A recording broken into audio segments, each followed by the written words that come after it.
Hi friends, welcome back. ഇന്നത്തെ recipe നേന്ത്രപ്പഴം വെച്ചിട്ട് തയ്യാറാക്കാൻ പറ്റിയ ഒരു സിമ്പിൾ സ്നാക്ക് റെസിപ്പിയാണ്.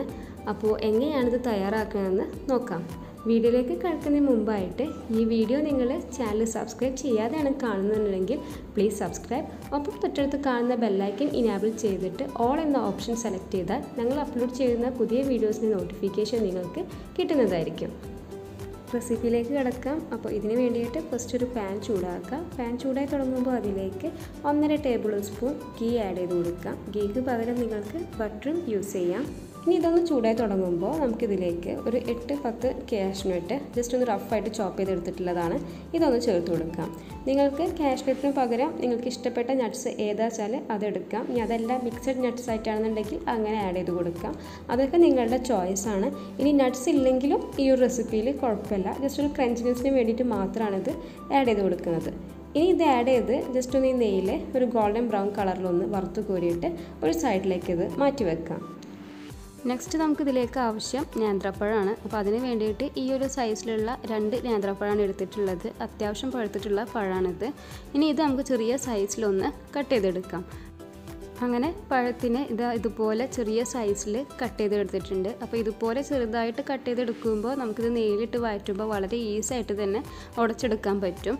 ഇനി ഇത് നമുക്ക് നേരത്തെ കാഷ്നട്ട് വറുത്തെടുത്ത അതേ ഗീയിലോട്ട് തന്നെ ആഡ് ചെയ്ത് കൊടുക്കാം. ഇനി നെയ്യിലേക്ക് ഈ പഴം ഒന്ന് ജസ്റ്റ് മിക്സാക്കി കൊടുക്കുക. എന്നിട്ട് ഇതിലേക്ക് 4 ടേബിൾ സ്പൂൺ തേങ്ങ ചിരവിയെടുത്തിട്ടുള്ളതാണ് ചേർത്ത് കൊടുക്കാം. എന്നിട്ട് പഴവുമായിട്ട് ഈ തേങ്ങ ചിരവിയതും ജസ്റ്റ് ഒന്ന് മിക്സാക്കി കൊടുത്തിട്ട് മധുരത്തിന് ആവശ്യമായിട്ടുള്ള പഞ്ചസാര ആഡ് ചെയ്യാം. ഇവിടെ ഇപ്പോൾ 2.5 ടേബിൾ സ്പൂൺ പഞ്ചസാരയാണ് ചേർത്ത് കൊടുത്തിട്ടുള്ളത്. നിങ്ങൾക്ക് നിങ്ങളുടെ ടേസ്റ്റിനനുസരിച്ചിട്ട് അതുപോലെ എടുത്തിട്ടുള്ള പഴത്തിൻ്റെ മധുരത്തിനനുസരിച്ചിട്ടൊക്കെ പഞ്ചസാരയുടെ അളവിൽ മാറ്റം വരുത്താം. ഇനി ഇത് മൂന്നും നല്ലതുപോലെ മിക്സാക്കി എടുത്തിട്ട് ഇതിലേക്ക് നല്ലൊരു ഫ്ലേവറിന് വേണ്ടിയിട്ട് 1/4 ടീസ്പൂൺ ഏലക്കായ പൊടിച്ചെടുത്തിട്ടുള്ളതാണ്. ഇതും ചേർത്ത് കൊടുക്കാം.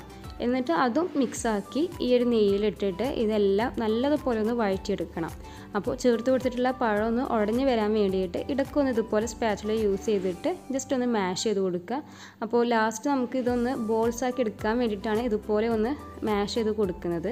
അപ്പോൾ നല്ല പഴുത്ത പഴമൊക്കെ ആണെന്നുണ്ടെങ്കിൽ ജസ്റ്റ് ഇതുപോലെ വഴറ്റിയെടുക്കുമ്പോഴേക്കും അത് ഉടഞ്ഞു വരാൻ തുടങ്ങും. അതല്ലാന്നുണ്ടെങ്കിൽ ഇതുപോലെ സ്പാച്ചുല യൂസ് ചെയ്തിട്ടൊന്ന് മാഷ് ചെയ്ത് കൊടുത്താൽ മതിയാവും.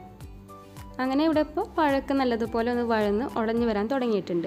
ഇനി ഈ ഒരു സമയം നമുക്കിതിലേക്ക് റവ ചേർത്ത് കൊടുക്കാം. അതിന് വേണ്ടിയിട്ട് ഇവിടെ ഇപ്പോൾ 1/3 കപ്പ് റവയാണ് എടുത്തിട്ടുള്ളത്. ഇവിടെ ഇപ്പോൾ എടുത്തിട്ടുള്ള റവ സാധാ റവയാണ് കേട്ടോ, വറുത്തെടുത്തതൊന്നുമല്ല. ഇനി വറുത്തെടുത്ത റവയാണെന്നുണ്ടെങ്കിലും കുഴപ്പമില്ല, എങ്ങനെ ആയാലും പ്രശ്നമില്ല. ഇനി ഇതൊന്ന് ചേർത്ത് കൊടുത്ത് പഴത്തിൻ്റെ എല്ലാ ഭാഗത്തേക്കും റവ എത്തുന്ന രീതിയിൽ ഒന്ന് മിക്സാക്കി എടുക്കണം. ഇപ്പോൾ പഴത്തിൻ്റെ എല്ലാ ഭാഗത്തേക്കും നല്ലതുപോലെ റവ മിക്സായി കിട്ടിയിട്ടുണ്ട്. ഇനി നമുക്കിതിലേക്ക് കുറച്ച് വെള്ളം ആഡ് ചെയ്ത് കൊടുക്കാം, ഈ ഒരു റവ കുക്കായി വരാൻ വേണ്ടിയിട്ട്. അപ്പോൾ അതിന് വേണ്ടിയിട്ട് ഇവിടെ 3/4 കപ്പ് വെള്ളമാണ് ആഡ് ചെയ്ത് കൊടുത്തിട്ടുള്ളത്. നോർമൽ വാട്ടറാണ് ആഡ് ചെയ്തിട്ടുള്ളത്. അപ്പോൾ റവ ആയതുകൊണ്ട് തന്നെ പെട്ടെന്ന് കുക്കായി കിട്ടും. അപ്പോൾ വെള്ളം ചേർത്ത് ഇതൊന്ന് ജസ്റ്റ് മിക്സ് ചെയ്ത് ഒരു 1 മിനിറ്റ് 1.5 മിനിറ്റ് ആകുമ്പോഴേക്കും തന്നെ ഇത് കംപ്ലീറ്റ് കുക്കായി ഈ ഒരു ചേർത്ത് കൊടുത്തിട്ടുള്ള വെള്ളമൊക്കെ ഡ്രൈ ആയി വരാൻ വേണ്ടിയിട്ട് തുടങ്ങും. ഇനി ഇൻ കേസ് നിങ്ങളുടെ റവ കുക്കാവാത്ത പോലെ തോന്നുന്നുണ്ടെങ്കിൽ ഒരു ഇത്തിരി കൂടി വെള്ളം ആഡ് ചെയ്തിട്ട് റവ കുക്ക് ചെയ്തെടുക്കാം. ഇവിടെ ഇപ്പോൾ ചേർത്ത് കൊടുത്തിട്ടുണ്ടായിരുന്ന വെള്ളം കറക്റ്റായിരുന്നു. ഇനി ഇതിലേക്ക് നേരത്തെ മാറ്റി വെച്ചിട്ടുണ്ടായിരുന്ന നട്ട്സ് ആഡ് ചെയ്ത് കൊടുക്കാം. റവ കുക്ക് ചെയ്യുന്നതിന് വേണ്ടി ആഡ് ചെയ്തിട്ടുണ്ടായിരുന്ന ആ ഒരു വെള്ളം കംപ്ലീറ്റ് ഡ്രൈ ആയതിനു ശേഷമാണ് ഇവിടെ ഇപ്പോൾ നട്ട്സ് ആഡ് ചെയ്ത് കൊടുത്തിട്ടുള്ളത്. ഇനി ഈ നട്ട്സ് പഴത്തിലേക്ക് നല്ലതുപോലെ ഒന്ന് മിക്സാക്കി കൊടുത്ത് ഇതിപ്പോൾ നമുക്ക് ഉരുട്ടിയെടുക്കാൻ പാകമാകുമ്പോൾ ഈ പാനിൽ നിന്നൊക്കെ വിട്ട് വരുന്ന ആ ഒരു സ്മൂത്ത് ആയിട്ടുള്ള ടെക്സ്ചർ ആകുമ്പോൾ നമുക്കിത് ഫ്ലെയിമിൽ നിന്ന് മാറ്റാം. ഇതിപ്പോൾ ഇവിടെ റെഡി ആയിട്ടുണ്ട്. നമുക്കിനി ഫ്ലെയിം ഓഫ് ചെയ്യാം. ഇനി ഒരു പഴത്തിൻ്റെ കൂട്ട് ഒരുപാട് ചൂടാറുന്നതിന് മുൻപായിട്ട് നമുക്ക് ചെറിയ ചെറിയ ബോൾസ് ആക്കിയിട്ട് ഉരുട്ടിയെടുക്കാം.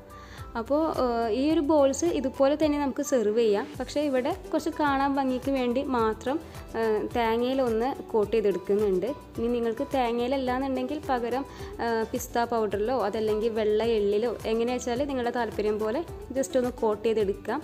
ഗാർണിഷിങ്ങിന് വേണ്ടിയിട്ട് മാത്രമാണ് കേട്ടോ. ഇത് ഇതുപോലെ തന്നെ സെർവ് ചെയ്താലും കഴിക്കാൻ നല്ല ടേസ്റ്റാണ്. അപ്പോൾ ഈ ഒരു രീതിയിൽ കംപ്ലീറ്റ് പഴം ബോൾസായി ഉരുട്ടിയെടുത്തിട്ട് നമുക്ക് സെർവ് ചെയ്യാം. അങ്ങനെ നമ്മുടെ ബനാന റവ ബോൾസ് ഇവിടെ റെഡി ആയി കഴിഞ്ഞു. വളരെ ഈസി ആയിട്ട് തയ്യാറാക്കാൻ പറ്റിയ ഒരു സിമ്പിൾ സ്നാക്ക് റെസിപ്പിയാണ്. അപ്പോൾ ഇതിന് മുൻപ് നമ്മുടെ ചാനലിൽ 2 ബനാന സ്നാക്സിൻ്റെ റെസിപ്പീസ് ഇട്ടിട്ടുണ്ട്. അപ്പോൾ ആ വീഡിയോ കാണാത്തവരുണ്ടെങ്കിൽ കണ്ടു നോക്കുക. ലിങ്ക്സ് ഞങ്ങൾ ഡിസ്ക്രിപ്ഷൻ ബോക്സിൽ കൊടുക്കുന്നുണ്ട്. അപ്പോൾ തീർച്ചയായിട്ടും നിങ്ങളെല്ലാവരും ട്രൈ ചെയ്ത് നോക്കി നിങ്ങളുടെ ഫീഡ്ബാക്സൊക്കെ ഞങ്ങളെ അറിയിക്കുക. അതോടൊപ്പം ഈ വീഡിയോ ഇഷ്ടപ്പെട്ടാൽ ലൈക്ക് ചെയ്യാനും ഷെയർ ചെയ്യാനും മറക്കരുത്. വീണ്ടും നല്ല റെസിപ്പീസായിട്ട് കാണുന്നതുവരെ take care. Bye. Thank U.